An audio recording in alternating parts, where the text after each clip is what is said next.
बिस्मिल्लाहिर्रहमानिर्रहीम, अस्सलाम वालेकुम। कभी ना खत्म होने वाले दानों से हमेशा के लिए जान छुड़ाएं। ऑनलाइन रेमेडीज का ये नुस्खा अपनाएं और बेदाग चेहरा पाएं। अक्सर खवातीन और मर्द चेहरे पर दानों और इनके जिद्दी धब्बों की वजह से परेशान रहते हैं। ये दाने या तो उम्र के बायस या फिर गर्मी, पसीने और बैक्टीरिया फैल जाने के बायस होते हैं। तो आज ऑनलाइन रेमेडीज आपको एक ऐसा नुस्खा बताने जा रहा है जिसके बाद चेहरे पर एक भी दाना बाकी नहीं रहेगा और आप पा सकेंगे दानों से पाक चेहरा। चेहरे से दाने खत्म करने का नुस्खा।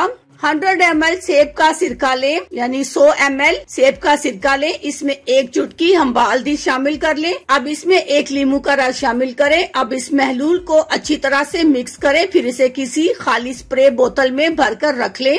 इस स्प्रे को अपने दानों वाली जगह पर रोजाना करें। अगर आपके पास स्प्रे वाली बोतल नहीं है तो आप इस महलूल को यानी कि इस स्प्रे को रुई की मदद से अपने दानों पर लगाएं। इसके रोजाना इस्तेमाल से आपके चेहरे के फ्रैकल, रिंकल्स, एंटी एजिंग और डार्क स्पॉट्स सब खत्म हो जाएंगे। अब खून को साफ करने के लिए एक पतीली में 1 गिलास पानी लें। इसमें 6 से 7 दाने गुले मुंडी डालें, 6 से 7 दाने उनाब डालें। अब इसे इतना पकाएं कि आधा गिलास पानी रह जाए। अब इस कहवे को ठंडा करके छान लें और गिलास में निकाल कर दिन में 1 मरतबा जरूर पी लें। दाने, गड़े, धब्बे सब बिल्कुल जड़ से खत्म हो जाएंगे। अल्लाह हाफिज, शुक्रिया।